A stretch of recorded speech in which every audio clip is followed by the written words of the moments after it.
5 seconds remaining.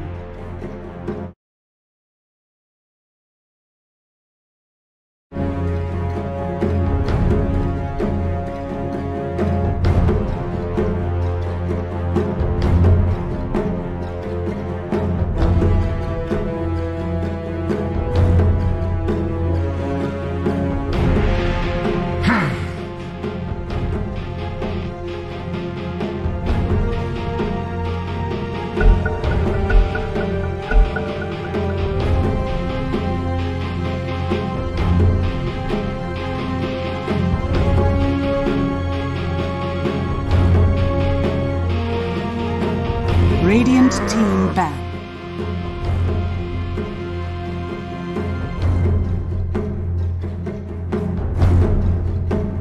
Dire team ban.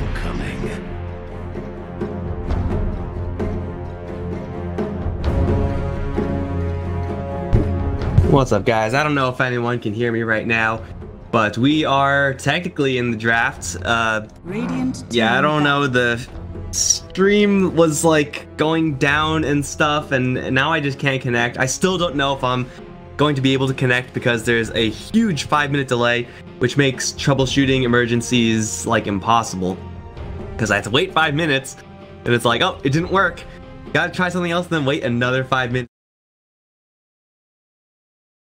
There's 75 seconds left on the delay, and I hope it connects. If not, then I'm speaking to nobody except for the people in Dota TV, but I'm gonna assume it's all good. Welcome back. We got Infamous and WP Gaming. This is gonna be the second round in the South American qualifiers here for the Bucharest Minor. One of these two teams is gonna move on to face Playmakers Esports. The loser drops out. So no time to be BSing around. Infamous just got done slaughtering Infamous Young. It wasn't even close, though. Granted, Infamous Young had some really awkward drafts. I don't think they're gonna have the same type of luxury here up against WP. Definitely some steep competition here, WP. I mean, they did win their first round, WP, and then they lost to Playmakers, who are currently in the finals. So I would expect Infamous to struggle a little bit more, but you know, we didn't really get to see how good Infamous were playing today because their matchup just was a little bit imbalanced. But they are going to take out the Oracle, which is kind of odd to see because the IO is left in. And talk about these healer type heroes, we just got done with an Infamous IO Gyrocopter game, and I don't see a reason why they shouldn't pick up that same exact thing right now. 3 seconds, please delay work. Oh, it's working. It's working, PogChamp. Oh my god. Please actually be working.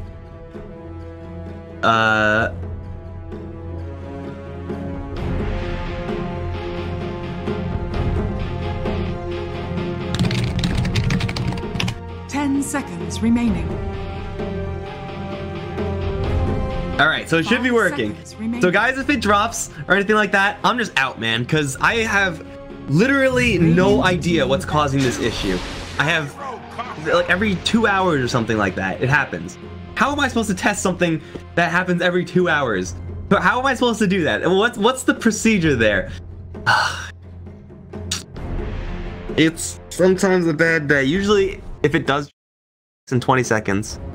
And then today, it drops and then just doesn't connect at all. So yeah, something's going on there, but no time for troubleshooting now because 5 minutes delay. Good luck. But WP go ahead and respond to this Iron Gyrocopter, which is probably one of, if not the best openings you could possibly pick up with the Tusk Grimstroke. I like Grimstroke in particular versus Iron Gyrocopter. Tusk is an interesting one. I feel like he's a hero that you could just pick up and most of the time just be okay with. But there's also the problem of you're going up against an IO Gyrocopter. You can't really focus a Gyrocopter and an IO at the same time with the Tusk. That's just not how it works. And you don't really have the greatest responses to either of these heroes. So it's a fine hero, that Tusk.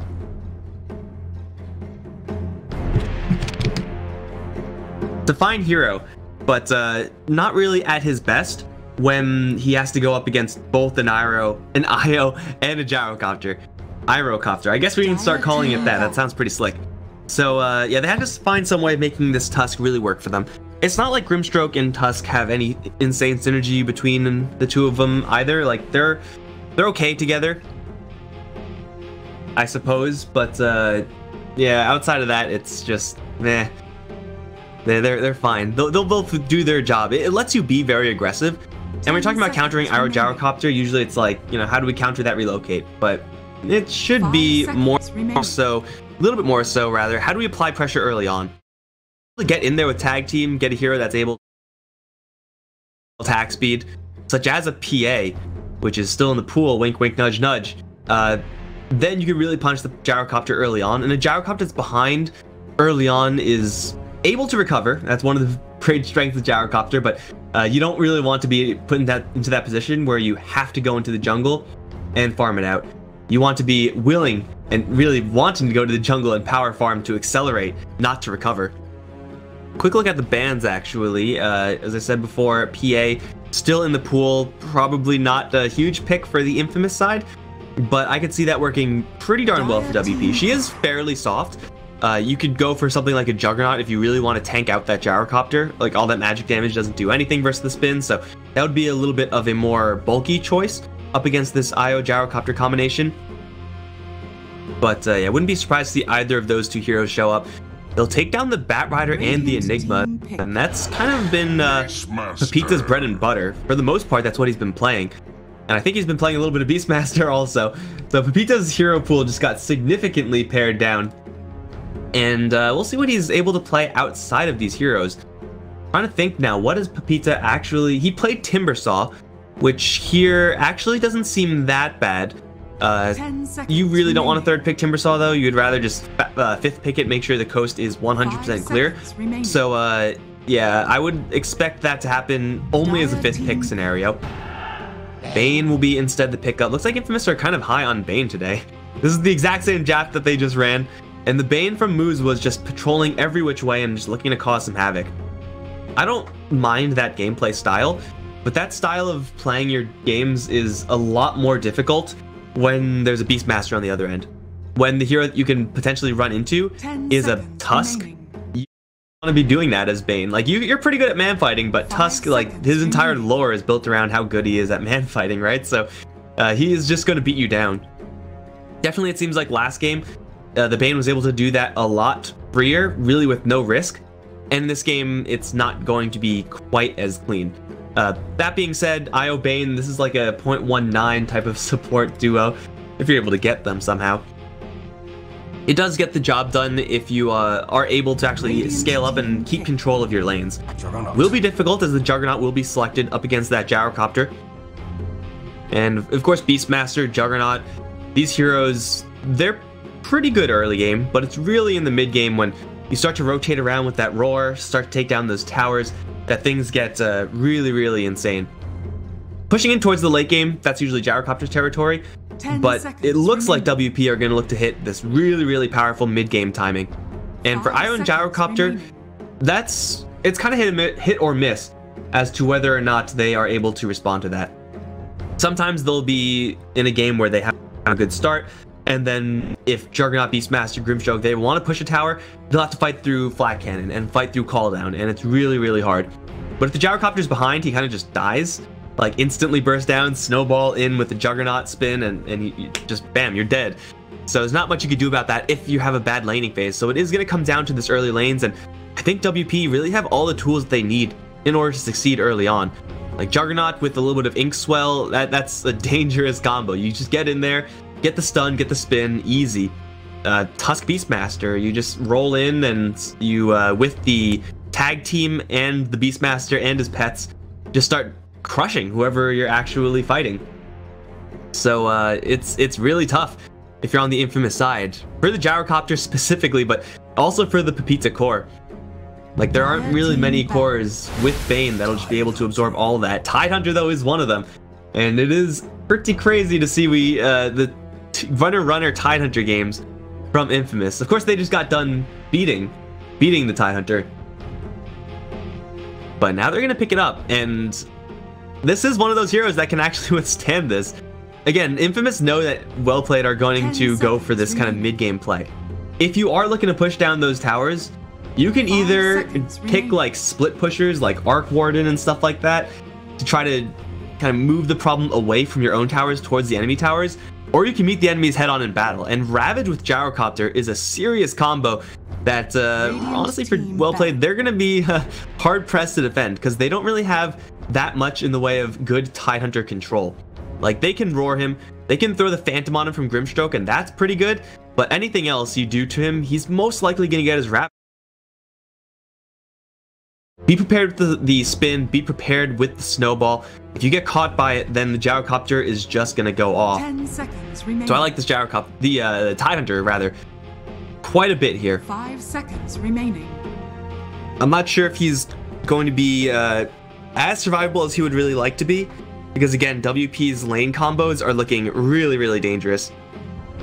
And well, let's see who's going to be in that mid lane.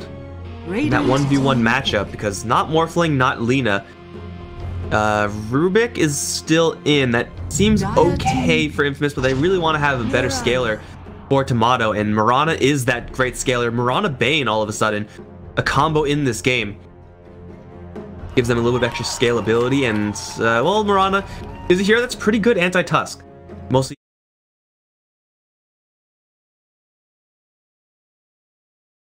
over it. Matchup wise, she's pretty well equipped versus most heroes, but isn't really going to be crushing any heroes. So I think this is a pretty potentially risky pick for Infamous. Safe in some regards, but just pure matchup wise, you have to watch out. Again, Tomato has been kind of hit or miss over the course of these past couple days. And if WP really want to put the screws to Infamous, they can always go for something along the lines of a TA. Another hero that's just really, really aggressive in the early stages. I could also see OD being decent. Having that in prison just to eliminate a Tidehunter or eliminate a Gyrocopter for just a couple of seconds can really open up those fights for you. Isn't really the greatest hero at pushing towers necessarily. Like, if they really want to do that, it's like probably Death Prophet or something along those lines. That's the pushing hero that they want. If they want a pushing hero, which I'm not really sure is the case. I wonder if they have a Visage for WP. I could see that doing quite a bit of work as well. Get that aura going. They'll just go for the Invoker. And lane matchup versus the Mirana is pretty well balanced between the two. Both of them should have a pretty clean time. Being able to Alacrity, Juggernaut, or even Beastmaster, that is pretty darn powerful. Like, we don't really get to see it all that often, but especially after that kind of rework of the Omni Slash, where you have just an X amount of time to Omni Slash instead of X amount of hits, getting additional damage and attack speed in there, it makes a world of difference. Tornado EMP, a couple of preventative measures for that Tidehunter as well, so yeah, I'm kind of on this Invoker pick. He's not really going to be hugely pressured in lane, not like what we saw in the last game. So you would expect him to have a pretty clean time. And it is going to extend the WP's effectiveness a little bit more so into the late game. I do think that Infamous, they are placing a good amount of faith in their lineup to kind of avoid getting smashed in the early game. Because if they do, if they have just kind of 40% lanes, a little bit subpar lanes, then they're in a lot of trouble. Because this push is going to be intense. But if they get ahead in lane, or even just break even 50, then I'm pretty sure they'll be able to fight back pretty decently. Like, you gotta remember, that Bane, his job, we saw last game, was to roam around, cause problems, mostly for the mid lane. And I don't know about you guys, but I heard Bane and Mirana are pretty darn good together. Are we paused or am I frozen? What is this? What is happening? So yeah, if he wanders into the mid lane, Invoker is maybe going to get slam jammed by that Nightmare into Arrow combo. And that's not a pleasant experience. I want to see how Pepita loads out here. Demon made a pretty big deal last game about the Tidehunter and his decision to load out with a Stout Shield. And it really makes a lot of sense. His points, because it says right here, does not stack with items that provide damage block. So like I'm pretty sure 1 point in Kraken Shell, like you still get that. I'm not entirely sure how it stacks actually. If it interacts at all, or if one just completely overrides the other. We are paused, so we can actually figure this out because apparently people love to do it. Damage block is always on and is not connected. Okay, does not work against wards, not reduce physical damage. Damage counter resets, can't dispel. Is there any interaction?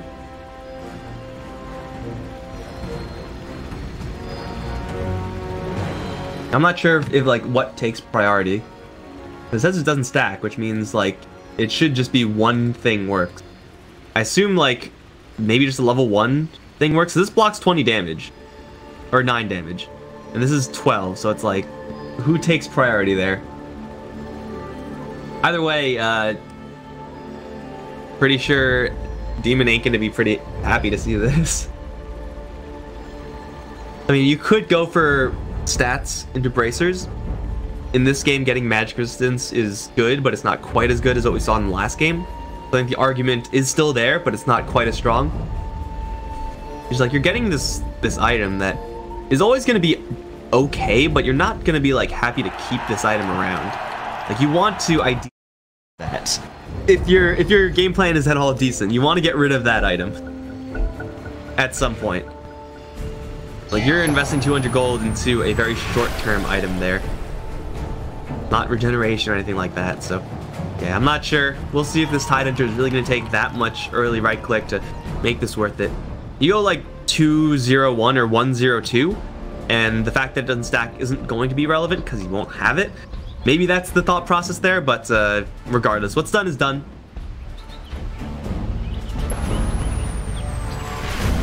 Motto mid Mirana should be getting a lot of help from the Bane. At least that should be mostly Bane's job.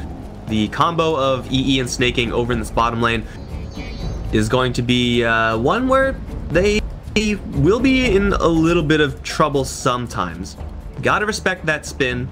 The spin, of course, means that you can't really count on Rocket Barrage working, you can't count on Homing Missile working, really ever. And of course the Snowball is the same exact thing. Like sometimes your spells just won't work up against these heroes. So that really limits the offensive power from the infamous heroes. Like, it's like, why would you ever go for that first Rocket Barrage if you know that you won't be able to get that second Rocket Barrage for the kill? You just get it to take out tangos from the opponents, but you're not going to get these kills easily. So this might be a little bit of a tougher lane for Infamous. Well played.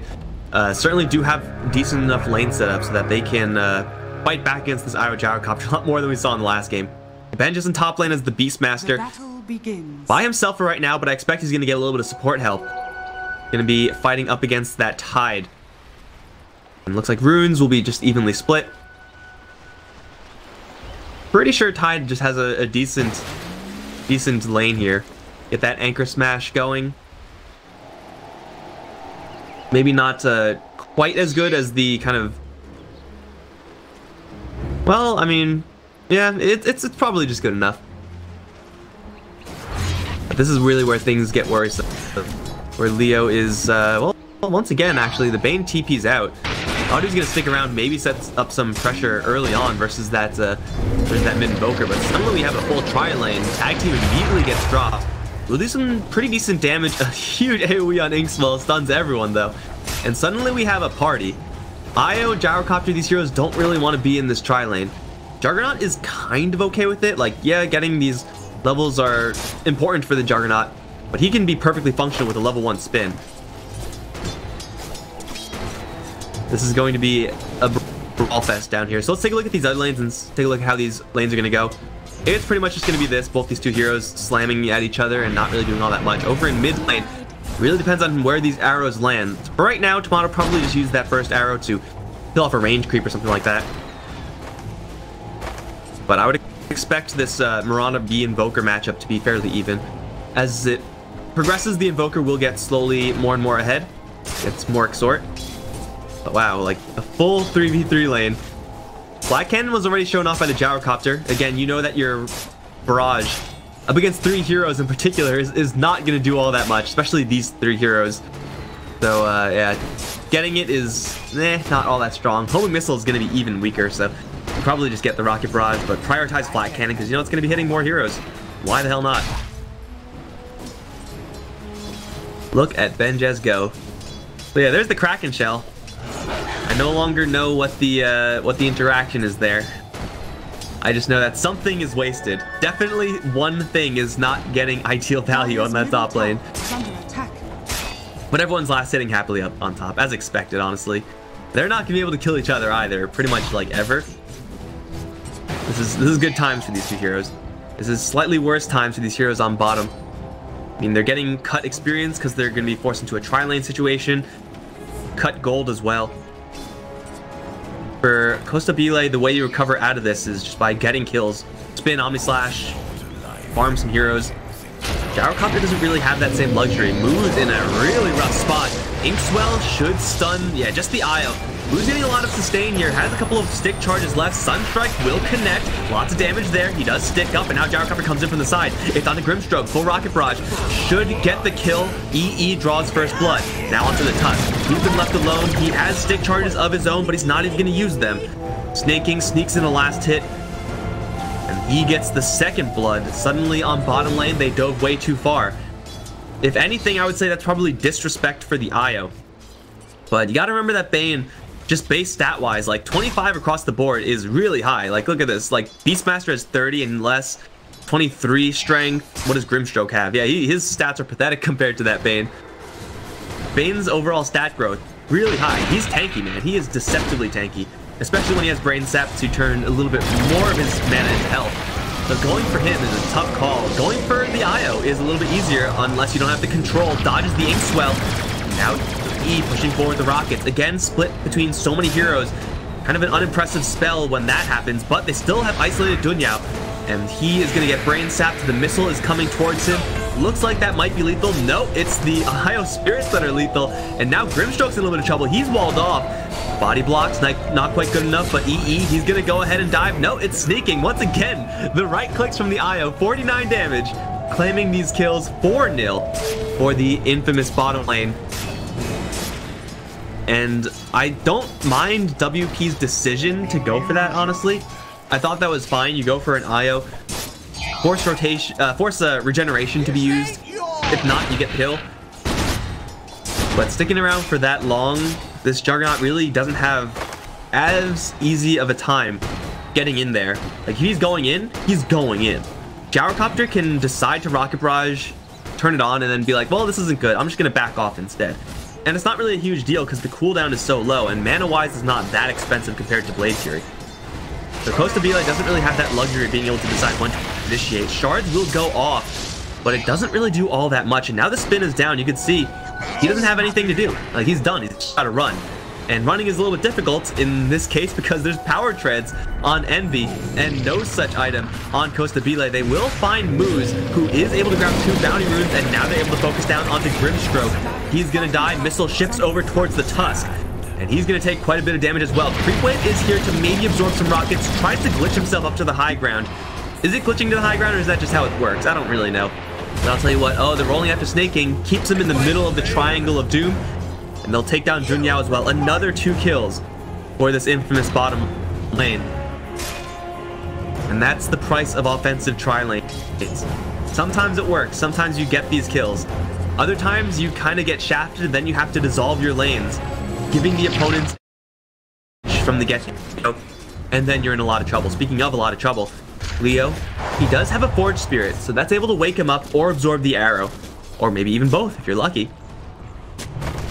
So this Bane's rotation, I like it, but just not quite the right timing. Oh, regeneration rune, nightmare regen. No, saving it for the Mirana. Arrow? No arrow. There's no arrow. Where's the arrow? There's shards going out, but Tusk by himself can't 1v2 here. Otto is gonna drop the Moonlight Shadow, actually. Starstorm, I think that was dodged. It looked like it was. Still it connects onto the Bane. Now here comes the IO, giving a little bit of extra juice towards the model. The attack speed of the Mirana machine gun will gun down that Tusk in cold blood. Leo is now by himself, drops a meteor, deafening blast, lands onto 2. The arrow, though, free-handed and lands onto that invoker, gets them a second. Looking for a third, perhaps. The Inkswell stun misses. No for gas from the tank for the Bane. cooldown's coming up though, and I think he has stick charges for another brain sap, or just right clicks to get the kill. Yeah, he's just dead. Someone has an urn here. It's the IO. Another 3 kills for Infamous. And what's going on up top lane? Do we forget about top? I kind of did. Benjez suddenly in a little bit of trouble because this Tidehunter is very sticky. And Benjez, even with that slow from the board, it's not even attacking. You got to attack the Tidehunter. Micro, please. Oh, the slows. I think he's fine. Roar. Yeah, he's fine. He's good. Sunstrike. Gotta watch out for that Sunstrike. Pepita. The pings. Run, Pepita. Sunstrike. No, it's off the mark. He chops through. The shards do connect, but it doesn't do quite enough damage. And this Tidehunter is free and clear. But in the meantime, Grimstroke is not free and clear. He's gonna get gunned down. 10-0 for Infamous. Do you know what I said earlier, guys, about if Infamous have, you know, 30-40% lanes, then they're in a lot of trouble. But if they have 50% lanes, as in they all break even, then they're in a really, really good spot. These are like 80% lanes. These are like 80% won lanes across the board. This is almost as good as you can possibly get. They cannot possibly ask for a better start. Like, even the Mirana, who slightly less net worth than the Invoker, like, she's getting her hands bloody elsewhere, man. She's getting her dues. And now Costa Belay, that was the last Io Spirit it looked like. He's gonna try to spin and just book it. But Moose is here with the Nightmare if they really need it, or just Brain Sap and Rocket Barrage. Just wait him out, man. Dive a tier 2? Why the hell not? Go for it. Treat yourself, Envy. They found another one. It's Dunyao. He's gonna get enfeebled and nightmared, and Moose is just gonna poke at him. That was not the shards that he was looking for. He aggroes the dragons, but the dragons are like, yo, F you, Bane. You're trying to hit us? Come on, man. Allies. There's an arrow. There's a Moonlight Shadow, and there is no vision for this Invoker. Nightmare, sleep, arrow, leap forward, and start the beatdown. Beatdown was not very long, actually. 13-0. Costa Belay, in the meantime, bottom lane spins, does return a little bit of damage versus Envy, but this is a drum power trids gyrocopter. They're gonna try to focus him down with the tag team. Lots of damage onto Envy. The heals from Snaking. It's a lot, but it's not enough. They get you baited by the Beastmaster TP in. Snaking will jump away. But of course, the Beastmaster, because he decided to rotate out, means that there's no one defending top lane. Means that Pepita is just going off over there. He actually did use Ravage. I apologize for missing that one, but I don't think it got him anything. He's just gonna wander into the middle of everyone and then get his face smashed in by the Omni Slide. Pepita, what was that? Now Snaking's in a lot of trouble, tries to TP out. He's gonna die as well. They do rotate in towards mid lane and get themselves probably 2, as Invoker and now Cat will be chased down by the Cat Lady. Tomato is cleaning house over in mid. I have no idea. Whoa, what is this? What? I got it. We'll go in one at a time and surprise them with our decision making. Like, bro, have you seen these heroes? By himself can 1v1 most heroes. Tag team is pretty good with 3 heroes. And a Juggernaut, you're giving him enough time to spin like every single time you go in. Moves. Oh, narrowly sidesteps Sunstrike. Arrow with the Nightmare. That was even an enfeebled arrow, so I don't even know how long that stun was gonna last. Some questionable plays in the bottom lane for Infamous. But you know what? That's okay. Because even though the plays were questionable, they've dumpstered the bottom lane so hard they can afford to make a couple of mistakes. And now Grimstroke is in a little bit of trouble. Tries to stroke of fate the wave, and he's just gonna get right click down. Inkswell, not a chance, friend. Unstoppable Mirana.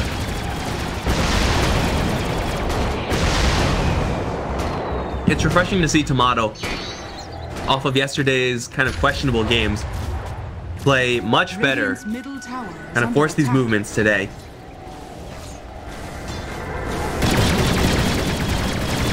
(17-4). Mirana, Tide, Gyro all leading the way. Tidehunter grabbed himself a Satyr Banisher. That's pretty interesting. This purge is really powerful. Like, this is pretty good, but only in certain situations. I'm not really sure if there are any situations in this game where it's really good. Oh, Leo. Grip.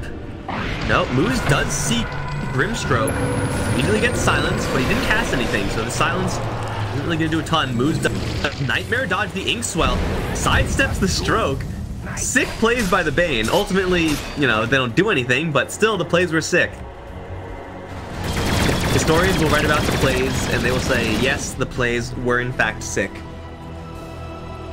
17-5 right now. Now Infamous, it's about time, I would say, for bracers on Envy. Lots of bracers. That's interesting. I mean, he has drums already, which is like a very stat-heavy build.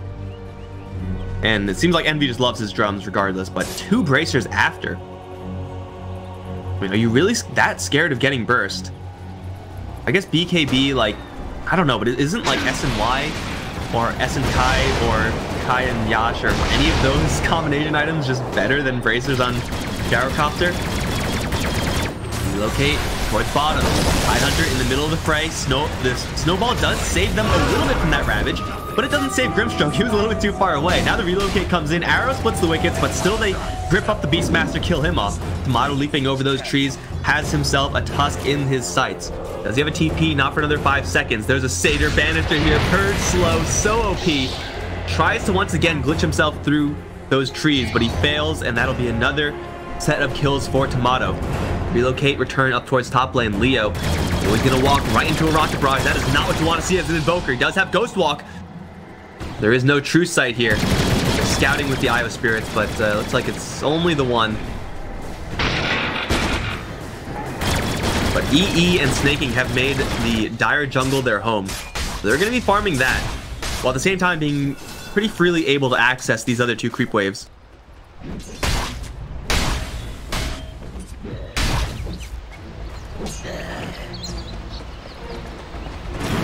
Like, Tidehunter after that Helm of the Dominator going to go for pretty standard Tidehunter fare, nothing too out of the ordinary.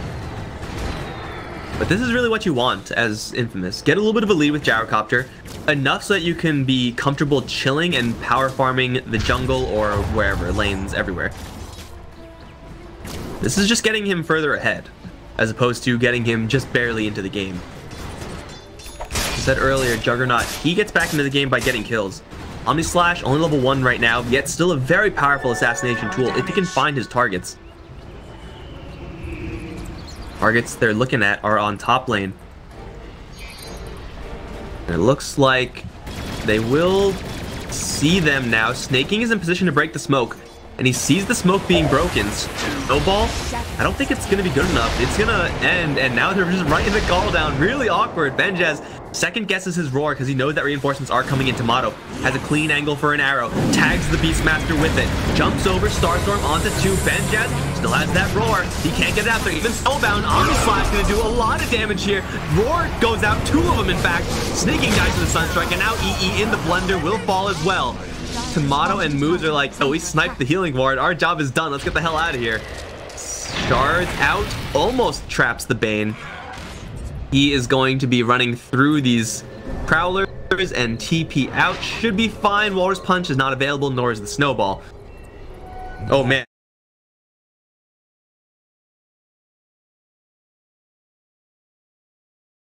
You Omni Slash the other. Bottom tower is under attack. That is definitely a fight where you would like to have your Tidehunter.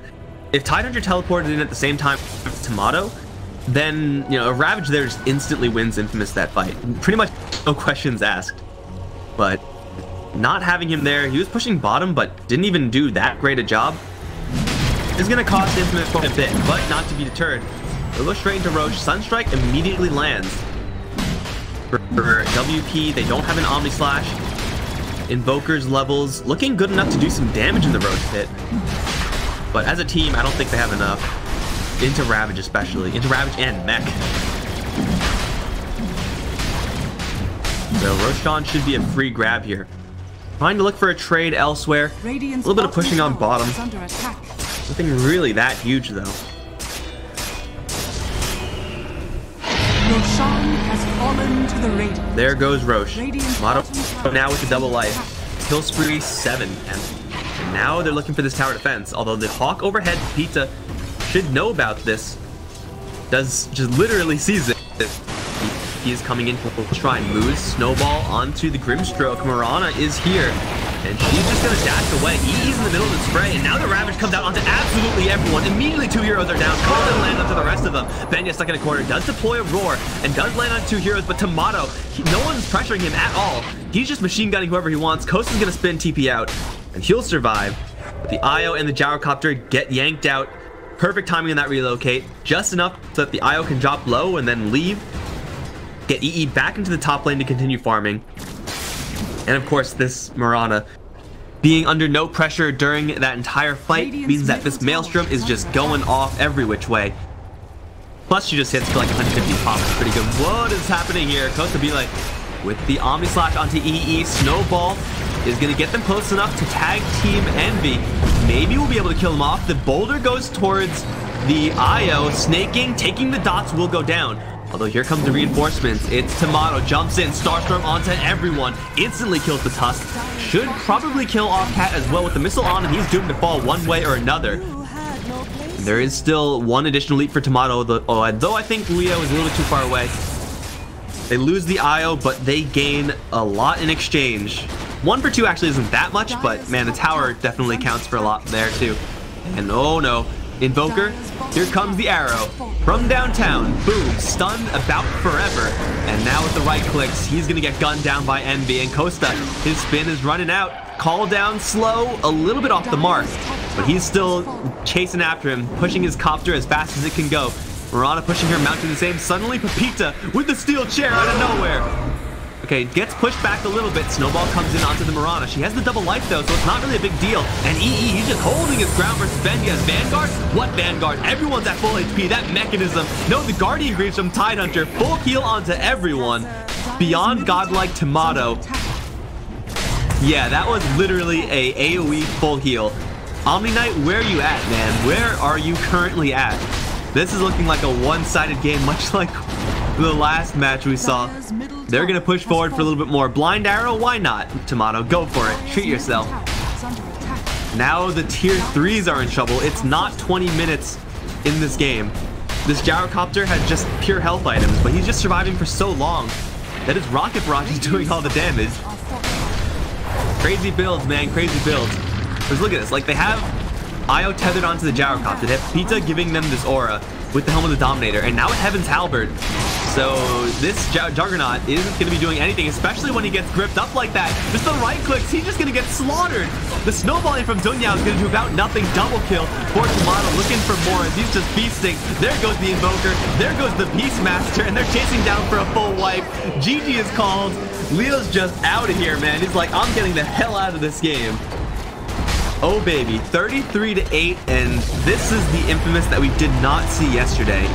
If Infamous were playing like this yesterday, I'm pretty sure they'll be waiting in the grand finals, but yeah, that just didn't happen. Oh god, no. The game servers are now betraying me also. How do I get out of here? Okay, guys.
Dire team ban.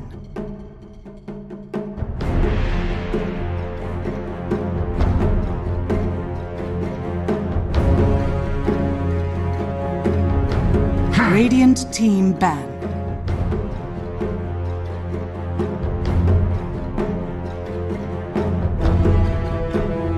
Dire team ban. Radiant team ban. Dire team ban.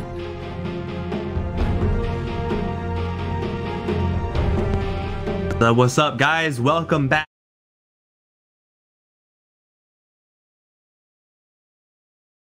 The business WP Gaming, and that's why we see, that's a little bit of reason why we see this right here. Gotta ban out that IO. That's not to say that the IO just completely won that game from Infamous. It helped a lot, but it's the fact that it just warps the entire gameplay plan of Infamous, so much so that you'd just rather not have to deal with it.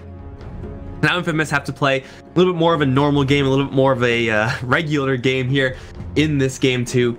Again, if they win, then they are 2-0 and they move on to face Playmakers in the Grand Finals to try to qualify into the minor.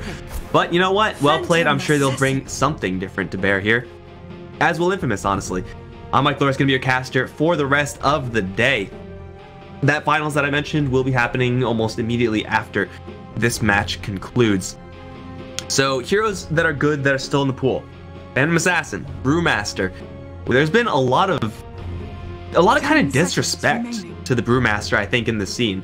In my opinion, that hero is nuts, ridiculous, imbalanced. But apparently these guys just aren't on the same read as I am. And that probably means I'm wrong, because these guys are much better at Dota than I am. But you know what? That's okay. I'm okay being wrong. I will hold on to my opinion that Brewmaster is a nuts OP hero. We also have Dazzle, probably the other one that's really huge here. I drafts that you lost with, although I am still a fan of Tusk and Grimstroke as heroes, and I wouldn't mind seeing them from WP. Instead, they go immediate Terrorblade, Winter Wyvern. And that's kind of cool. Phantom Assassin typically has a little bit of difficulty up against Terrorblade, being such a huge armor hero. And Winter Wyvern is pretty good with Terrorblade, but perhaps more importantly, she's good against Terrorblade. If they were to first pick Terrorblade, and then Infamous were able to grab Winter Wyvern right after, that is close to the best case scenario for Infamous as far as countering that Terrorblade. You curse a Terrorblade to hit one of his allies, that ally is dying. Like that, like every single time. So it's a point click, you're dead type of tool. Being able to pick that up and deny that away from Infamous is quite valuable. At the same time, I mean, being able to curse Phantom Assassin, that's not bad. Being able to embrace one of your allies to make sure they don't get jammed by those crits from PA, that's not bad either, man. So I like this pick quite a bit, considering the opening heroes that have been selected. On the whole, however, I feel like Winter Wyvern, then this is an opinion that I'm probably wrong about, but I'm okay with that. I feel like Winter Wyvern is a kind of bad hero unless you have the matchups and heroes to make her really good. Like the range of quality for Winter Wyvern is really, really high, as in she could be really, really bad or really, really good. And that like kind of depends on the matchup. As opposed to some heroes like you know, your general first ban heroes, or heroes like Lich, Dazzle, Brewmaster. Like those heroes are usually going to be pretty good. Like at worst they're going to be average, but at best they're going to be absolutely amazing. So like that kind of band of quality is a little bit tighter there. That being said, Lich will be the pickup for Infamous. Great hero to have up against that Terrorblade. Perhaps not as good defensively as that Winter Wyvern, but you know what? Get the Chain Frost going, and you can clear out some illusions at the very least. But of course, it's all about that shield, man. It's all about that Frosty shield, which is just an absolute godsend up against Terrorblade. I think it's 60% at max damage reduction. Yeah, 60% on the Frost shield, so TB will still be able to kill you if you're someone like a Lich and you got the shield on yourself and you're trying to run away. But if it's anyone else, they have a pretty good shot of actually surviving through that, especially if it's someone like a PA who has a little bit of extra physical resist through that blur. For Infamous though, their concern should be, well, the WP side picked up Terrorblade first. How aggressive are they going to be? How worried do we have to be over our towers? Now, they've already taken down two of the probably more dangerous heroes as far as synergy with the Terrorblade in the overall kind of team strat is concerned in the DK and the Pugna. So they know that those heroes no longer a threat.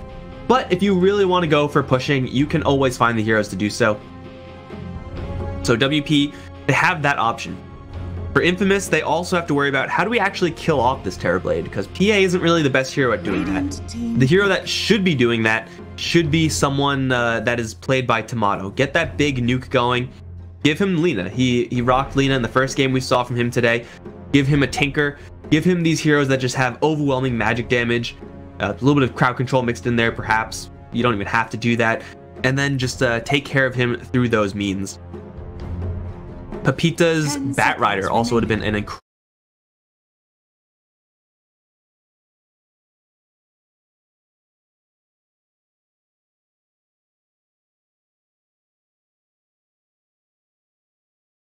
It's that synonymous with his name, but it's gonna be taken out. That's definitely one of the better Pepita heroes to deal with the Terrorblade. Other than that, you can probably pick up a Centaur and kind of be okay with that matchup, but there aren't really a ton of overwhelming magic damage offlane.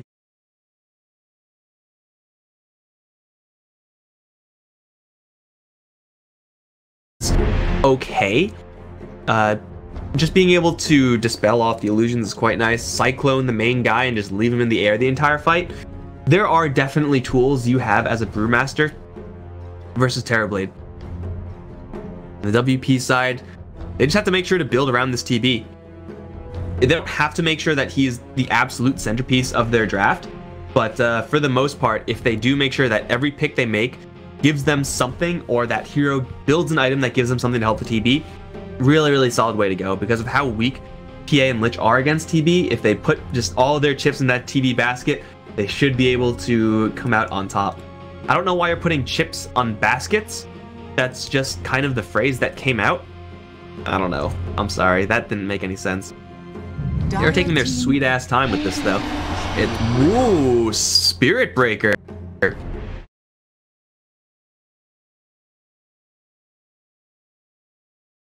Top towers, but kill off Phantom Assassins to apply pressure to heroes like Lich. Man, that is kind of sweet. I do like Spirit Breaker quite a bit in specific scenarios, and we can see immediately Infamous, they grab the Darkseer. Oh, this is such a smart move. Such a smart move, because Spirit Breaker Darkseer is obnoxious. I'm not sure if it's good. It's scary, and it's really cheesy, but I'm not sure if it's good. But at the very least, they banned that away from Well Played, right? No Spirit Breaker Darkseer combo. But Darkseer is also a Pepita hero that you can play up against Terrorblade, and Terrorblade is kind of bad up against Darkseer because of that Iron Shell. Like, that does magic damage. It does a lot of magic damage, and if you're metamorphed, you're good, right? You don't have to worry about anything. But if you're not metamorphed, you kind of just get shoved in towards your tower. You take all that magic damage, and diving a Terrorblade as Darkseer is possible. It really requires specific setup, specific ally support, but it's possible nonetheless.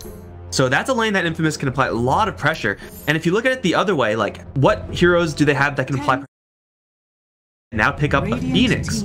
So is this a... Okay, I like the Lina pick, because I already mentioned why. Phoenix after the Spirit Breaker. Is this Spirit Breaker going to be getting farm? Is this Phoenix going to be getting farm? I'm just... Is it a Spirit Breaker Phoenix off lane, and their job is just to try to mess with the Lich and PA as much as possible? 10 seconds remaining. I could see that working reasonably well, but then you kind of lose that scare threat of that Spirit Breaker, where it's like, I'm gonna charge you everywhere and I'm gonna beat your brains in. Like, that's really what makes Spirit Breaker a scary pick. If you're just chilling and only concerning yourself with that singular lane, I'm not too sure if Infamous are gonna be too worried about that. I don't really like, in general, the Winter Wyvern Phoenix support duo. They do a lot together, but the thing that neither of them do is things in the early game. And even though Spirit Breaker and Terrorblade are really good in the early game, the weakness of not having like these super powered supports in this early stage, because Phoenix and Winter Wyvern are kind of trash then, it really shows itself a lot. If you push to the late game, these heroes are so OP. that's not really a strat that you're going to be happy to go for. So I'm not a huge fan of when teams do this. I feel like it never really works out to the point where they can get to the late game. Maybe they will. But I'm pretty sure you don't pick up a Spirit Breaker and then say, okay, we got Spirit Breaker, guys. Let's go to the late game. We're good. No, you don't do that. You don't ever do that. They take down the Centaur. Well played. I'm not sure if they're still scared of that from Pepita. A Darkseer support? Is that a thing? I don't believe it is. I'm pretty sure you just gotta give the Darkseer a little bit of farm. I mean, you're going to be farming anyway as Darkseer, because you just kind of get gold when you use Ion Shell. Darkseer, you need to make sure that this hero is as Spirit Breaker resistant as possible. I like to see their it's just Darkseer, someone to dive, just try to get as much pressure on the Terrorblade as possible, because again, Winter Wyvern Phoenix can't help in that regard. The more aggro heroes you get on that top lane, on the bottom lane rather, for Infamous, the lane versus Terrorblade, the better off you'll be. 5 seconds remaining. These like slightly faster melee heroes to get in there. Ricky pick, confirmed best pick. Sand King with a Ion Shell would be pretty good. Earth Spirit, I don't really know if that's in the cards here. Those type of heroes would be really powerful, I feel, in this particular scenario. They have enough magic damage to handle the Terrorblade with this Lina select. Radiant team picked. Tiny? Sven. Whoa, whoa, whoa, what is going on? What is this new hero stuff that I'm seeing? There are quite a few upsides to Sven in this game. I mentioned this earlier, yesterday actually, when I was talking about Sven. Someone mentioned it in chat. I was like, whenever there's a hero that's picked up that we don't really get to see all that often, you gotta go through the list. Why is this hero good? Why is this hero bad? Why is this hero good? Warcry against Terrorblade and Spirit Breaker, super premium. Why is this hero good? Because if you put an Ion Shell on Sven, then you can just kind of run at the opponents and with the Warcry, keep up with them. And of course with the Hammer, make sure that you're always hugging them, getting that Ion Shell damage, you're good to go. Also, why is he good? Because Vacuum into LSA or Vacuum into Hammer, maybe not like the sickest combo in the world, it's not like visually impressive, but it's very, very effective. Is that worthy enough of a pick when you look at the other end now picking up a Tinker? Because Sven is a hero that will get bashed, will really struggle up against the Phoenix and the Winter Wyvern, even if he is played as a support.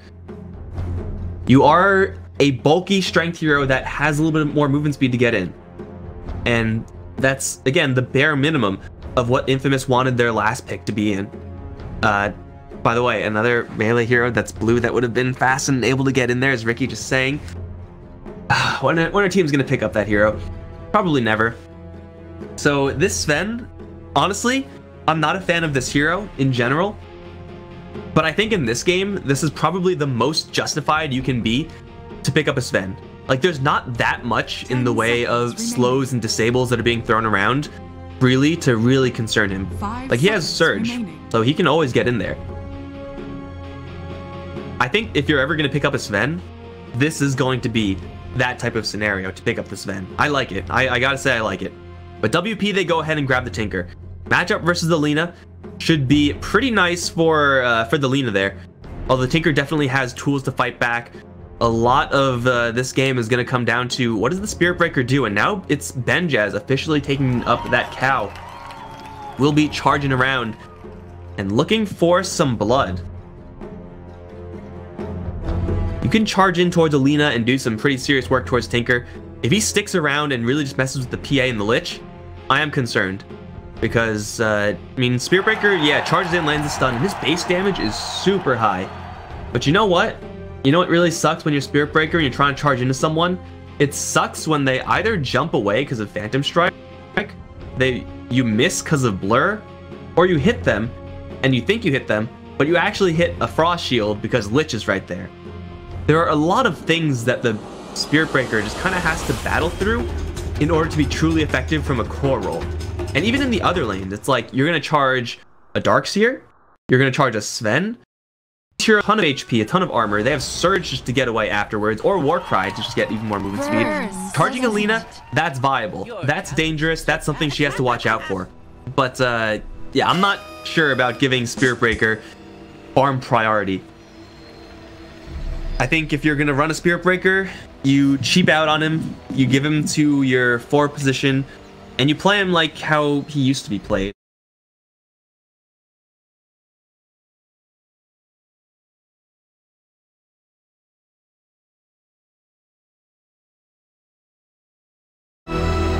Unfortunately, it just gives you status resistance and not spell resistance, so you still get stunned.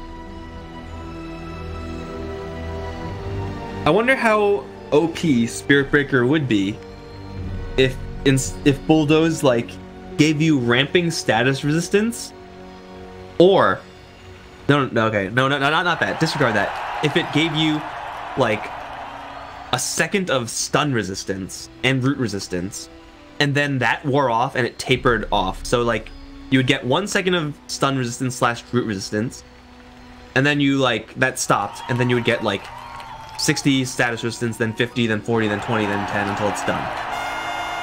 I feel like that would be the type of change that Spirit Breaker really needs. Because otherwise, like, you just always get stunned out of your charge and you're sad.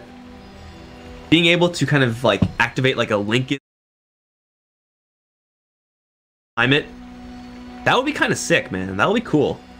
That would be pretty sick. Ice Frog, right here. You can have my idea, but it's gonna cost you. It's gonna cost you a lot. So yeah, are we going to gonna go here, or are we just gonna spam our chat lines? How good is the Tinker? I didn't really mention him. He's okay here. There's not that much that Infamous have to really hunt down a late game travel Blink Dagger Tinker. That being said, Infamous still have like PA and Lina who can just kind of body everyone. Seems like Well Played are kind of on the stall plan, but only like halfway. I don't know, it seems like this Tinker, this Spirit Breaker and Terrorblade are like on one end of the spectrum, and then on the other end it's Phoenix, the Winter Wyvern, and Tinker. Like, those 3 heroes want to play it slow. The Spirit Breaker and the Terrorblade want to play it fast, and it's kind of spread out there. I guess that totals into a draft that's kind of okay playing this very mid-rangey type style, but I'm not really convinced that.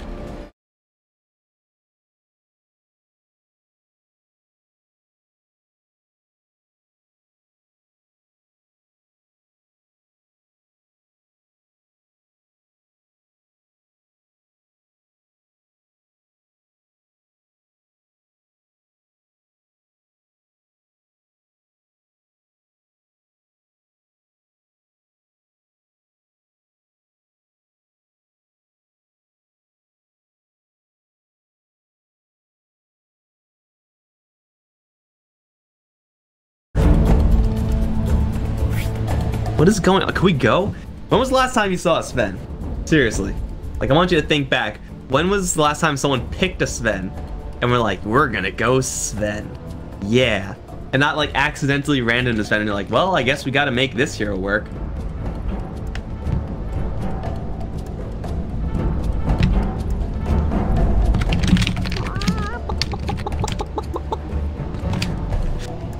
Yeah, that's the great part about pausing. I can apologize to chat on a 5-minute delay. I mean, yeah, armor is good, but have you ever gotten just a full axe shield? Have you ever gotten just a flat shield? Might be better. Probably is better, honestly. Still gives you that speed. Though it's all good there. Is there anything else here that I'm just like completely missing? Did they change Phoenix's abilities? I'm pretty sure they didn't. This guy's still exactly the same. Is he exactly the same? He is literally exactly the same. Pretty sure this guy is as well. Oh no, Podemos Gondinez Tomos Esperando FNA. Ask admin. Yo.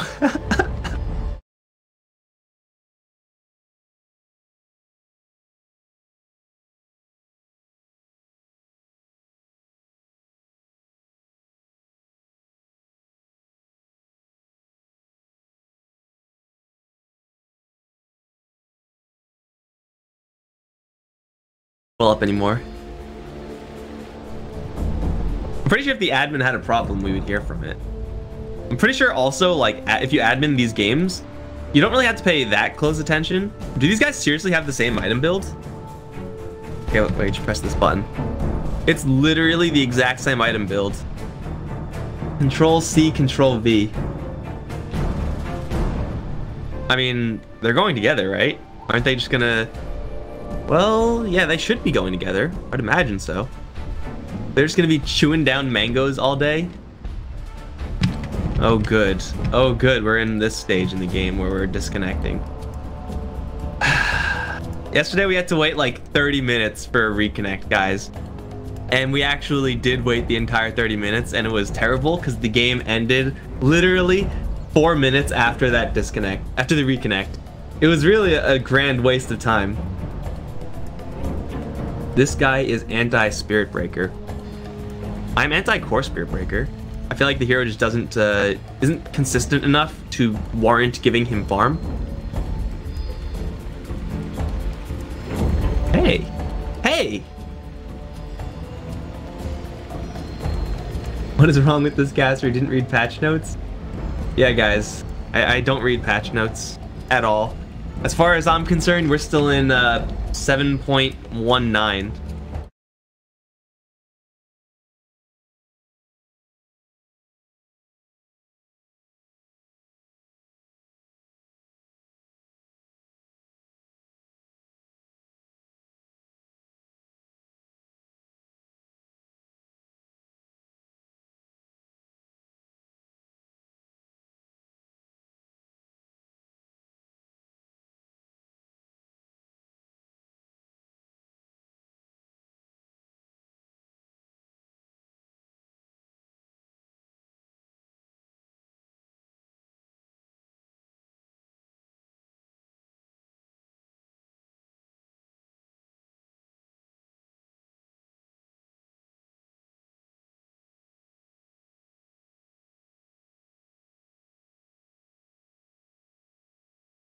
I'm Infamous are like, yo, we got items. Even Tomato, he's like overflowing with items, can't even contain all of them. And this is all like pretty standard stuff, I would say, except for the no items. Doubt Shield, Null Talismans. I wonder how many Null Talismans Tinker gets. I think this is the first Tinker game that I'm seeing in this patch. Like, Null Talismans, let's actually pull the... Nope, that's not the button. We pull them up. Can we get a... Johnny, can we get a picture of those Null Talismans? That's really good. Like, for Tinker stat line, that plus 3%, that's really good. But I'm not sure, like, how good it is compared to getting travels. Like, every single Null Talisman you get is, like, that's 1/5 of your travels right there that you could be farming towards. Like, he's got the one. You need a little bit so that you don't just get absolutely wrecked by the enemy Lina, who is going to be going Null Talismans like 100% of the time. And then you actually have base damage so you can compete with her and last it. You need like a little bit. But it's like, are you going to go for 3? That's the big question, because like that seems to be like the magic number of Null Talismans now.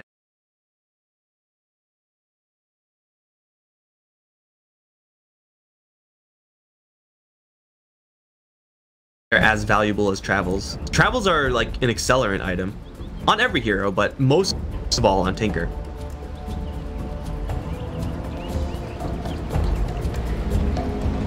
Alright, so top lane versus PA. Spirit Breaker, Phoenix. I would assume the Lich is going to come up here once they you know, mess with these runes a little bit. Pretty sure the PA is going to be fine.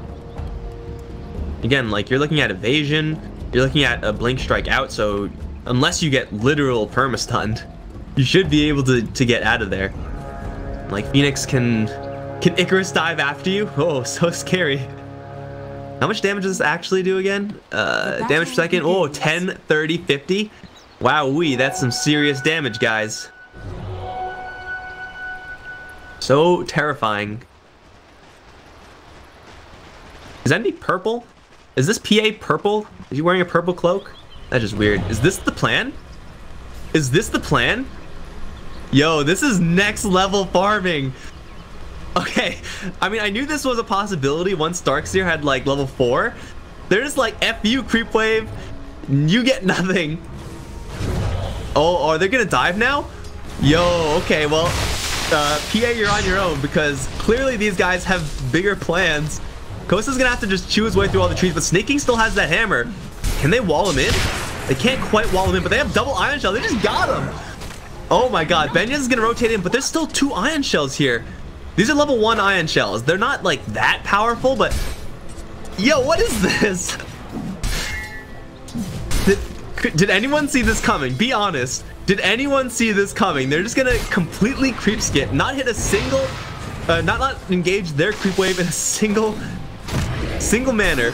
Force Benjaz to rotate out, and this is the problem right here. He's like wailing on the Darkseer, and he's like, yo, this guy has 6 armor. What am I supposed to do against this guy? Ion shells back in. This is why you get the mangoes. So you can just spam this shit, man.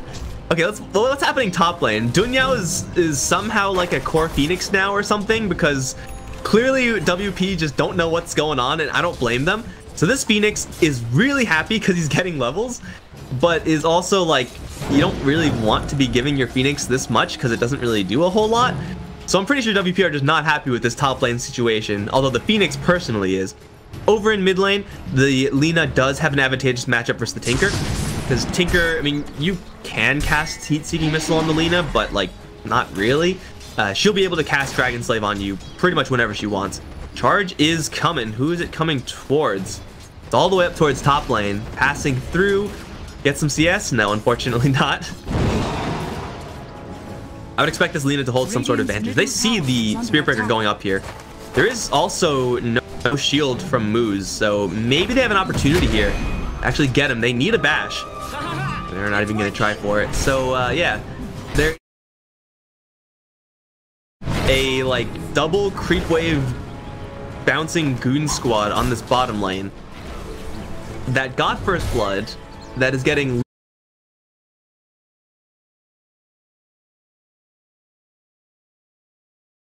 the wear, but still alive and kicking. 2-0 on top. Or, I guess 1-0 on top for Infamous. The other kill was on bottom. Did he really stun him so that he couldn't get the CS? That is also some next level play. That's pretty sick, man.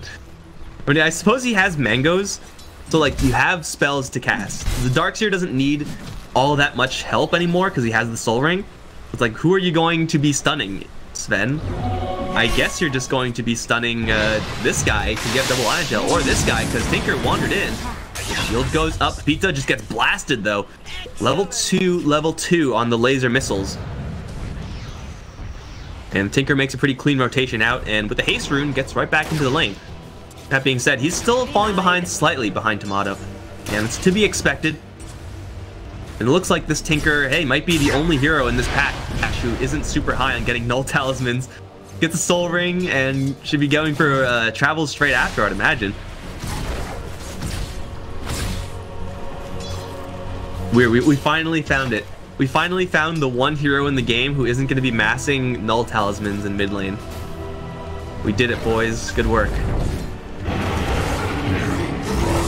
This Terrorblade still is last hitting very, very well. They're getting all the free creeps, so the Darkseer is happy about that. But now as it stands, we'll see what Benjaz can do. A little bit of a party over in top lane. And I mean, they're trying their best to apply pressure towards Envy.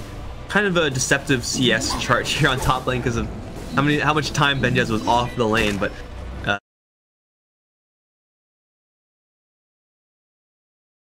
eyes going back and forth, but Benjaz looks like he's actually playing a little more like a support. Is he actually playing support? Did they just... He's actually just playing support. Okay. So it is just an intentional core Phoenix.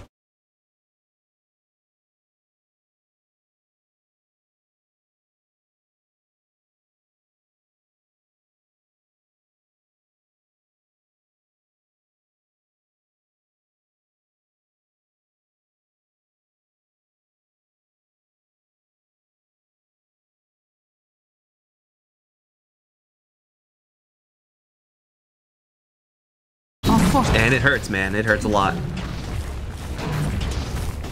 But while this tower is being pushed, pushing is also happening on the bottom lane.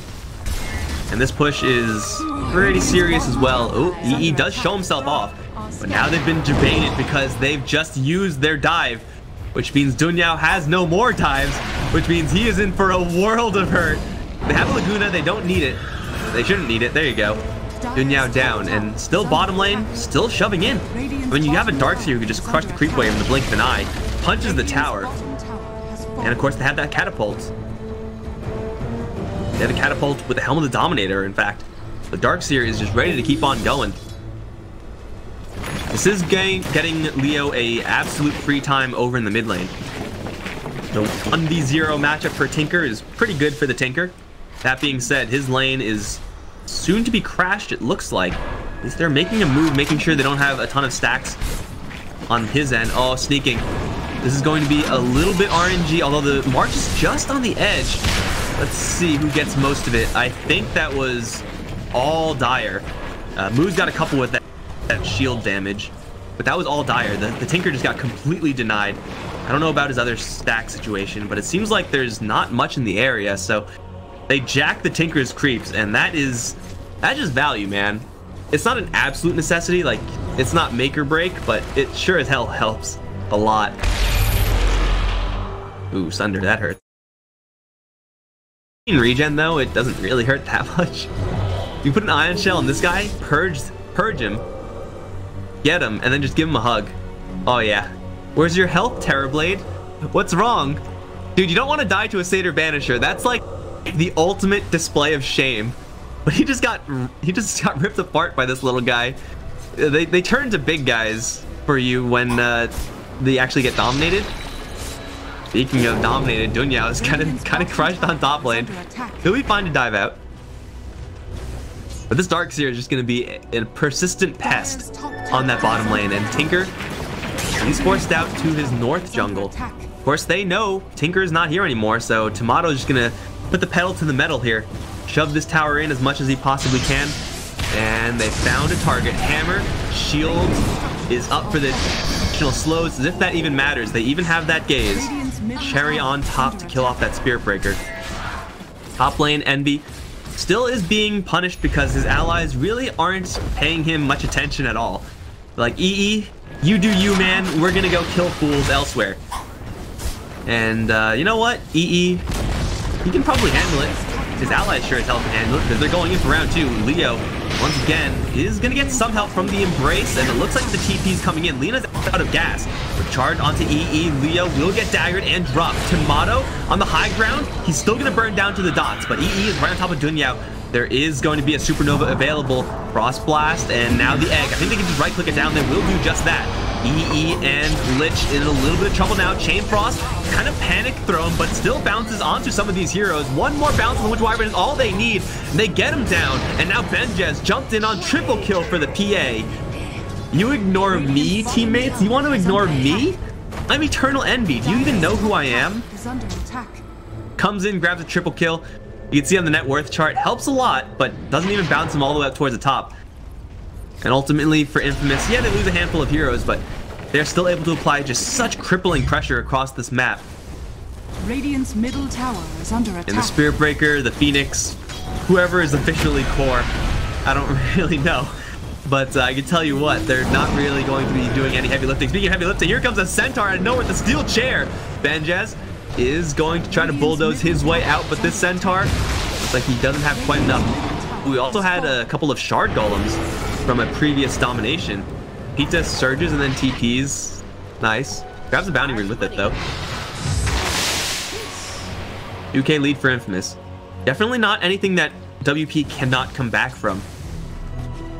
It does seem like, though, it's just a ticking time bomb. Trouble brewing. Pizza has been... I mean, he's just been camped out in this bottom lane. He's been playing Broodmother down here. And WP have been really struggling to deal with everyone else. Once you add a Darkseer into the equation, that additional Ion Shell damage, that additional utility, things get really sticky really quickly, and not in the good way.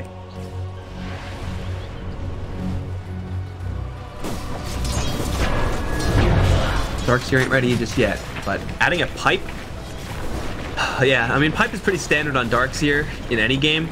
but in this particular game, like, Phoenix suddenly doesn't do anything. Tinker suddenly doesn't do anything either. His laser, and that's it. That's how Infamous are planning on taking structure. There is a sneaky Lina here. Got a nice wraparound onto Benjaz. And he is going to wander into the wrong neighborhood. That's actually a fully invisible Lina. Okay. I don't know if they needed that Laguna Blade. They probably did. You just ditch it. I mean, it's a 70-second cooldown, right? Might as well just use it.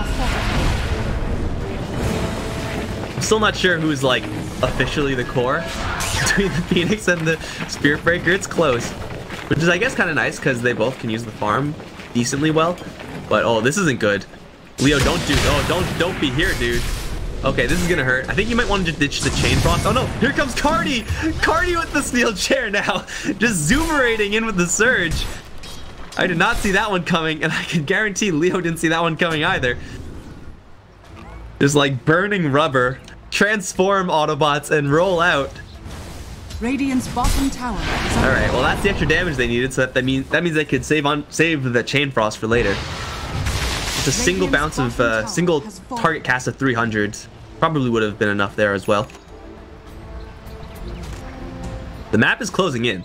For a Tinker and Terrorblade, this is no good, man. You want options in how to farm. You want to buy space through your gameplay. And clearly that is just not happening at the moment.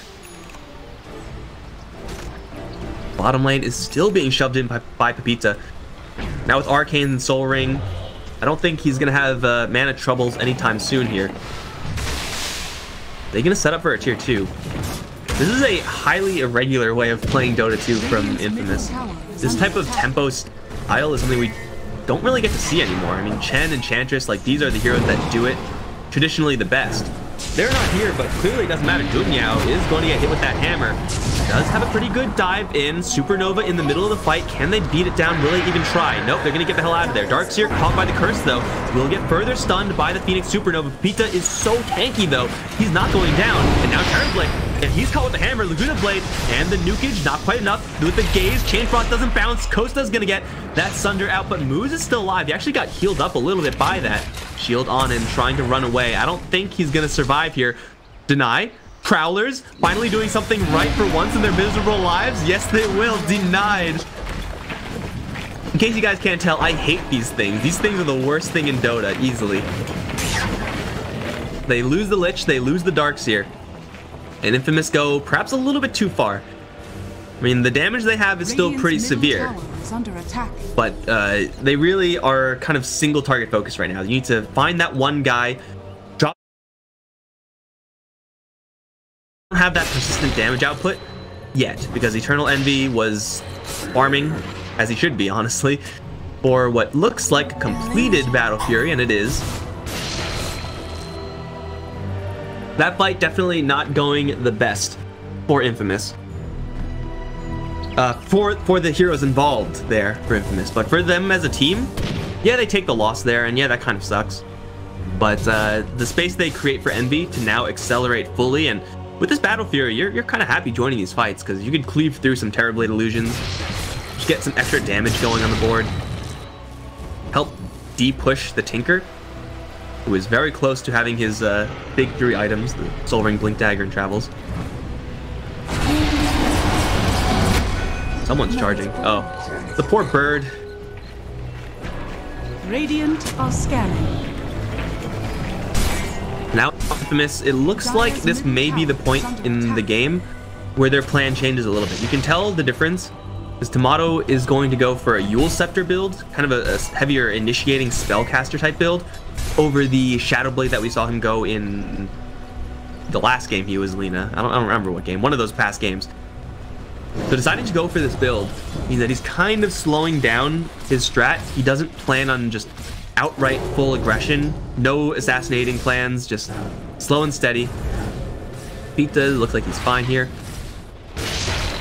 and that's fine. That means this game is going to be a little bit less of the all-out aggro, and a little bit more of the chill and wait for Envy to be ready to fight. And I think that's a reasonable way to go. How did... Okay, Tomato just like is not smoked anymore apparently, so Snaking and Moose will still push forward. They do have the high ground, Anakin. There's a lot of Anakins, and they're just gonna get the hell out of there. Time to run, boys. Time to run. But yeah, get these base items up. You still want to have some sort of way to get in there as Lina. So I kind of like this. Like, if you get a Shadow Blade right away, you can look for kills, but it's going to be pretty risky up against what WP have. You may as well get that ability to cancel Tinker TP, stuff like that. Do stuff like this.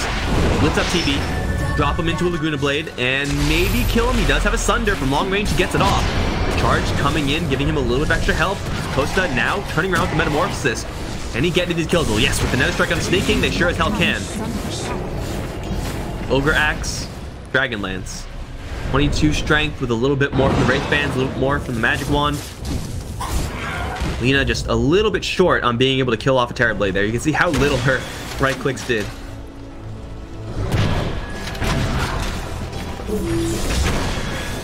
Terror Blade survives. Gonna cost them a spend. That is actually worth a decent amount. A couple of bracers. Push is on. They use the Metamorphosis to fight. They would really like a little bit more than this. They're going to jump in towards Benjaz with the laser blind onto Eternal Envy. Benjaz still going to go down. The Phoenix is going to up out of his dive in, and EE is taking way too much damage. He's going to go down trying desperately to mess with Coast, who is still being chased down by Sneak and God Strength Ion Shell. There goes the Terror Blade. Flattened by Pepita and that Ion Shell. Surging forward for hunting for more. I mean, there's only heroes on this bottom lane, so that's about it. Trading away your PA, that's pretty expensive though. I mean, yeah, still the numbers are in favor of Infamous. Still the outright result is they keep this tier 1 tower alive.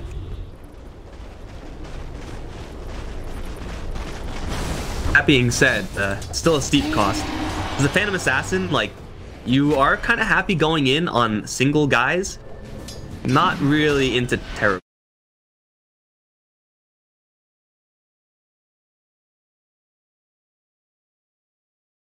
That's not even a possibility, but not even a great one. Gotta keep your eye out for that vacuum wall as well. Okay, made like 2 illusions, I want to say. Radiant. Darkseer doesn't have maxed out vacuum just yet. The wall is definitely potentially more powerful, but we get to see if Pepita has acclimated his brain to the new wall, which is the line drawing wall, whatever it's called. You start it at one point and you build it towards the other direction instead of like dropping it in the middle, and it goes in both ways. It doesn't sound like a huge change, but when you've been playing Darkseer for years and years, it will mess with you, man. It will mess with you so much. Making. Oh, they found themselves a Tinker. They immediately canceled the Blink Dagger with the Dragon Slave. So smart from Tomato. Chain Frost as well. I'm not sure if he deserved that, but better safe than sorry when you're talking about Tinker. And the Dragon Slave right overhead, so as soon as you TP in, you take that damage, cancel the Blink Dagger, no chance for a rearm. Tinker down, which of course means the gates are open.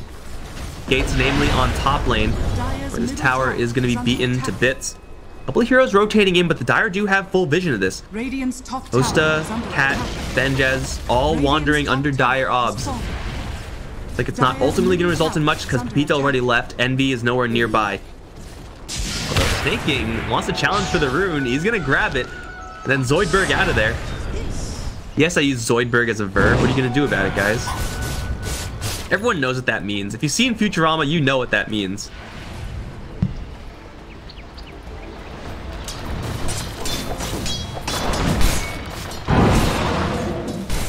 So Envy should have an additional item coming up soon. He has, what is this? Okay, he's got a lot of gear. I was expecting a little bit of magic immunity so we could just kind of jump in and be fearless versus the Tinker, but having gone for MKB instead does give a gigantic middle finger to the laser of the Tinker. Although, granted, an MKB, a BKB would have done the same. Does feel like Envy is playing a little bit more of a glass cannon than would be otherwise recommended. Like, if he jumps in, he's doing a lot of damage, but he's also taking so much damage. He only has 1200 HP. Radiant's middle tower doesn't have any sort of lifesteal. He doesn't really have that much to save him. I mean, I guess Surge is okay. The shield is pretty good. No real heals that his allies can dump into him to make sure he's fine. Pipe actually is there, so that kind of counts. I would assume that's his, next item. I don't mind the sequencing if they keep this pace of the game exactly like this. They're not really going all out aggro Infamous. They're kind of just slow and steadying this game.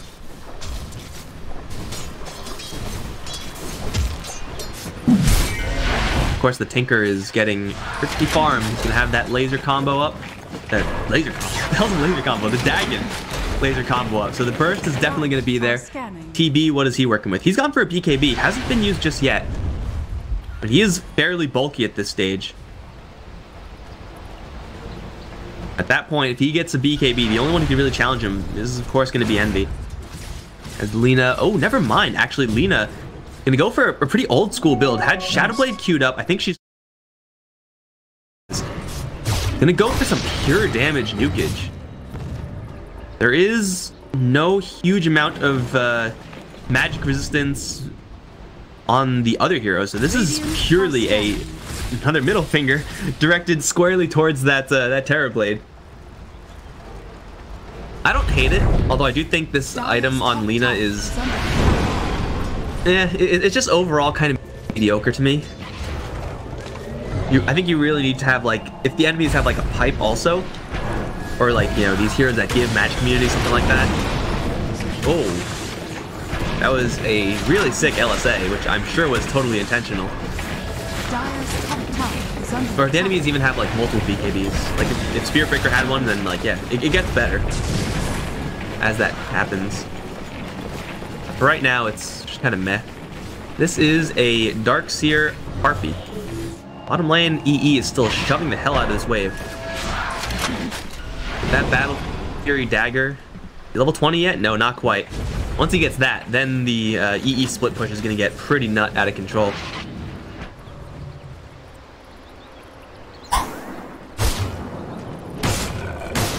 Right now, it's instead just really fast. You got better than watching a Phantom Assassin just go off on creeps, except for this. Not missing kills, because I am a good cameraman. Right? Right? Waktu yang tersisa tinggal 10 Jeez, menit. oh my god, I did not realize. 13-19?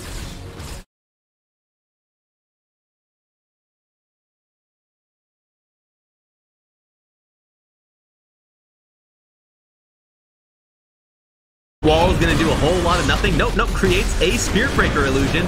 Nice, they're gonna jump right back in on him. Kosa just looking for someone to sunder. He has his pick of the litter right now, but now that he's gonna get gazed and just dropped by an 1100 damage crit. Disrespect to that Lich, and now EE is unleashed. Grabs Benjaz, they have an LS down to the Phoenix. Icarus dive away. Yule Scepter though, that cast range with the Ether Lens. How much range is this? Look at that cast range. Double kill for EE, and the Jabaters just became the Jabatees. Because EE had his goon squad coming in too. And that vacuum into immediate gaze. If you're gonna charge in like that, you gotta use your BKB. If you have BKB up, he for sure gets Sunder off, and he does at least something. Instead, man, he just kind of crumbles and gets obliterated. Speaking of obliterated, this Roshan is not long for this world. Holy crap, this guy is dying quickly. That's an Aegis for Envy. 13k in the lead. And keep in mind, guys, this is going to be their 4th game in a row. And if they win this, they have to play another best of 3 afterwards. So fatigue is for sure going to start to set in. Leo, vacuum, misses. I like this Blink Dagger pick up on the Darkseer though. I mean, yeah, it helps you set up for vacuum, walls, whatever. It really helps you hunt down Tinkers though. That's the big aspect of that item. EE has the Aegis on the front lines. He's gone for Desolator actually. Another kind of greedy damage choice from Envy. Really counting on his allies to keep him safe there. And of course, his good judgment. He has an Aegis right now, so for right now it's fine. Still expect there to be BKBs in the future. Oh, I forgot about this. You also do have this. I apologize, Sven. Totally not used to that being a huge supporty thing. Here comes the Phantom. Phantom Assassin, you can change your mind. Instead, kill off the entire creep wave with the triple dagger. Okay, that happened. Blink dagger is not needed apparently. I apologize, guys. They're on to Pizza, but Pizza's got his goon squad coming in. It's sneaking. Turn to Benjaz. Big dive in from the Phoenix. He's immediately going to go Supernova. As sneaking may fall here, they're going to find a couple in the background. Cat dies. And now, if you want to fight, you got to pass the wall. You got to pay the troll toll. And now Dunyao is out. Costa Belay, he's out. And Spearbreaker, he's out in a body bag. Charge out, maybe not quite. He's fine, actually. TP's snaking, sees him. They see him, but they can't quite ult him. So body bag, cancel that one. You don't need that. They do have to worry about the fact that they just lost their Tinker solo to the Darkseer. They do have to worry about the fact that Infamous pretty much expend no resources to do that. So they're going to go in for more. Speaking of, Blink Dagger in onto the Terror Blade. Here comes the combo, Laguna Blade, and an instant kill onto the TB. Benjaz will get lifted up once again. That Eul's Scepter showing off its value. The LSA a little bit mistimed there, but Envy's still going in. The Ion Shells as well. Burning him down. Vacuum onto 3. This Phoenix is in a really awkward spot. Curse does pull back 3 of them, but the Chain Frost is bouncing between the rest. Pizza takes a lot of damage from his allies, but he's still alive because it's a Darkseer. Almost infinitely tanky. They do lose Envy's first life. Pizza should be fine. Just walk out of there until missiles start focusing him, but they won't anytime soon. EE blinks out. Still more salvos and missiles coming in. They're thinking about hunting for that Tinker, but he's pretty deep in the trees there. That's a 3 kill so far from Infamous. Another 1,600 gold swing in their favor. Defending against this Tinker, though, is painful. With no Aegis on EE, I think it's best they could probably call it quits right about now.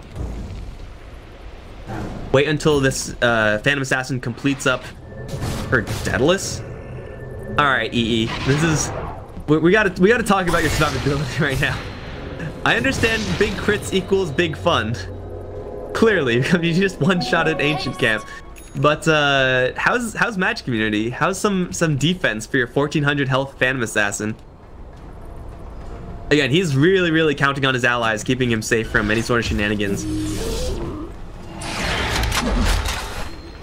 It might... I mean, Laser doesn't even do well here. Laser doesn't do much at all. Blinds the Lina, but not for long because her BKB is coming up.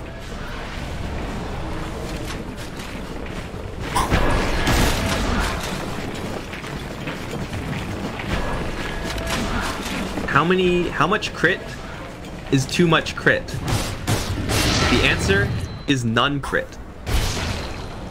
I think this is excessive. I think, in my humble caster opinion, this seems excessive to me. But sometimes, man, you just gotta smash some faces in. I mean, clearly the crits worked pretty well in the last fight, so why not, man? Sneaking, trying to go for this tower. Charge will be canceled, although the LSA still lands. And now the stun, chain stun is good. The Laguna Blade, physical resist from that embrace keeps Benjaz alive, and everyone else gonna back off. Tower in top side in the meantime, slowly being pushed. Should be just Infamous. Unless they find a Tinker being a little bit too cute. Just chilling, waiting for the Aegis cheese. Radiant are scanning. So they're doing a pretty good job at cleaning up these creep waves. Making sure Tinker doesn't really have many options to travel to. Impossible to really stay up on top of that Tinker like that, but they keep playing like this. They increase their odds of finding a random Tinker. And of course, you find a Tinker, gates are once again open. You can go for that push, force a buyback, or just you don't have it, you just take the structures. Jeez. Gold is good. I heard gold is good in this game, guys. Here's the smoke. It is Pepita leading the charge right now, surging himself forward. And Snaking is actually the one leading the charge. I lied. They do embrace the Phoenix. Laguna Blade doesn't quite do him in. They should still have enough to get him killed off. And they do. Benjaz takes a big crit from EE. Another dagger coming in. That one does not crit, but off the side. Oh, there goes the Winter Wyvern. Say goodnight. And that's 3 kills with the buyback already, EE. Oh, surge out. Everyone's going to scurry away. Once again, Zoidberging on out of there, because that's just what the Darkseer does. Easy 3 kill. Easy buyback force. Radiant's top shrine is under attack. And still, this is just like time where they're waiting for a Tinker to be picked off. Oh, like that. Tomato with the reads. Found Leo. Is there a Laguna Blade? There isn't. So with the laser, I think Tomato is in a lot of trouble here. He's gonna juke. The wall gives them free vision. Tomato does the LSA. Juke's successful. And the OK is called. That's the only response you'd have, man. That's all. That's all. You can't say anything more than that. EE is gonna get dove upon right now. But I'm not really sure if this is a fight that they really want to take, because EE has his goons nearby. Takes a pretty big hit from his reflection. Charge? I don't know about that one, dude. He's gonna call it quits.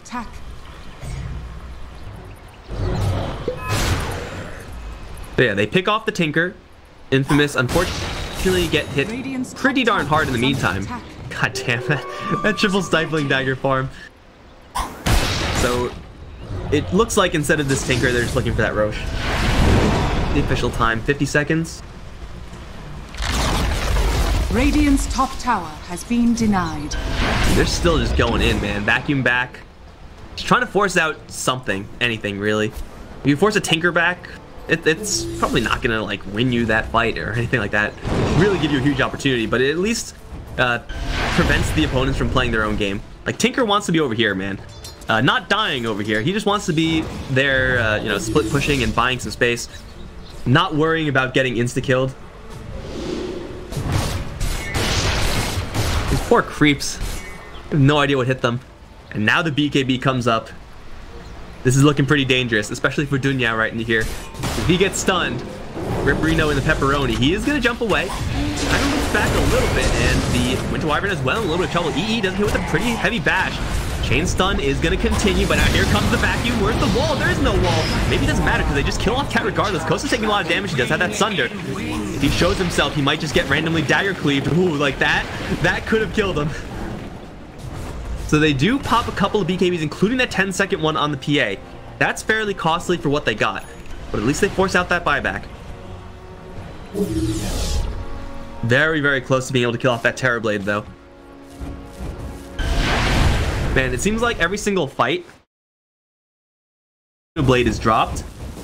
It's just like 100 damage short of getting the kill. Like that's like the third or fourth time that's happened. Like, yeah, they find the target, full Lina combo, the enemy has 100.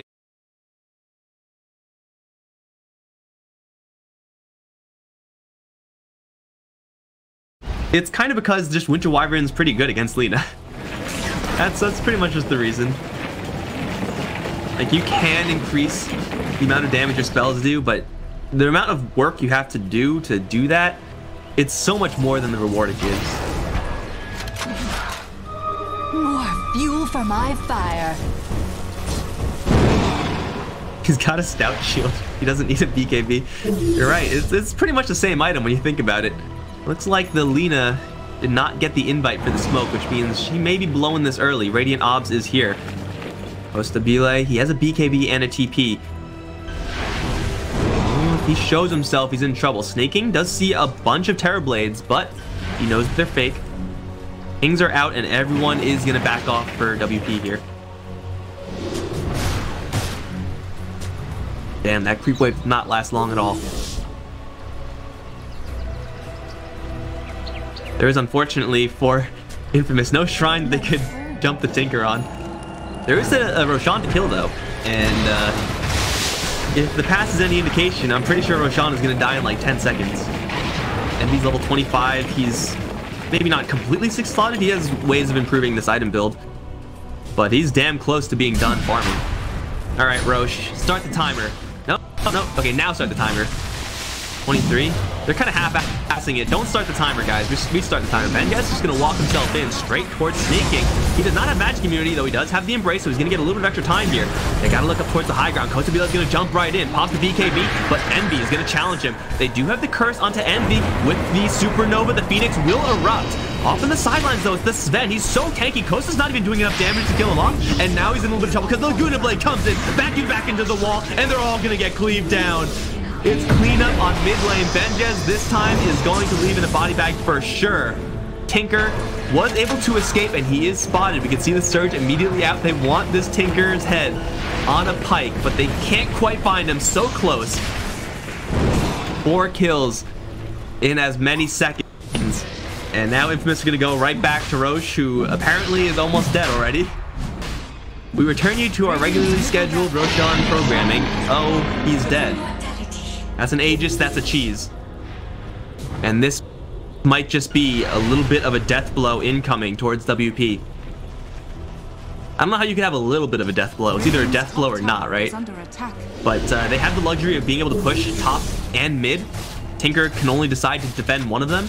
And if he does show up, man, like, PA's gonna see him. There's that huge Yule Scepter range they have to worry about as well if you're Tinker. So that's 1 racks down. The missiles are coming in hot and heavy. Like, look at these things. They're just non-stop. But EE, he's fearless. Missiles to the face, no big deal. No big deal, man. That's what the Insight aura is for. Not that part. Doesn't it give, yeah, 10% magic resistance, that part. Now snaking on the front lines. This Sven, really deceptively tanky as well. We saw him just like muscle down that Terrorblade. Like, that's not supposed to happen. It's a support Sven. Dive bomb, carpet bomb, Phoenix gets lifted up out of it though. Envy turns off with the dagger, praying for the crit. Doesn't have it, but sneaking, finds a 2-man stun. And this Sven by himself is just man-moding the hell out of his opposition. Envy's Aegis does get sniped somehow. They will back off, waiting for that reset. 34k is the lead. The only thing keeping them in play right now, well played, is that Tinker. Charge canceled. This Tinker is doing everything for them. Oh, the daggers! Monka S. You want to show yourself? Who wants to step up and play Russian roulette with Eternal Envy? It doesn't seem fun, guys. Mostly because Envy isn't abiding by Russian roulette rules. He's only shooting at you instead of shooting at himself. So that's super dishonorable there. Why would you do that?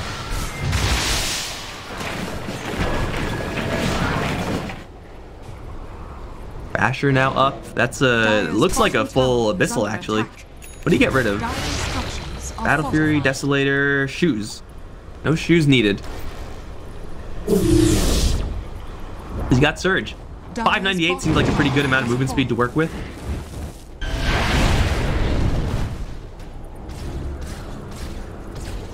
Well played are hanging on. The lack of Aegis is going to hurt Infamous quite a bit here. And we're at the point of the game where Envy may be farming, yeah. Not really farming for anything of huge relevance at this point, however. For the most part, this build is done. You can tweak it a little bit, you know, you moon shard, stuff like that. But you're not really going to get that much stronger with the gold. So every single minute that passes is time where Tinker is getting something, Terrorblade is getting something, and Envy is getting nothing.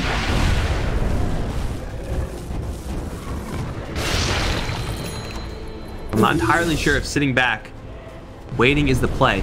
If they're able to snipe a Tinker or a Terrorblade, man, the game might just be over like that.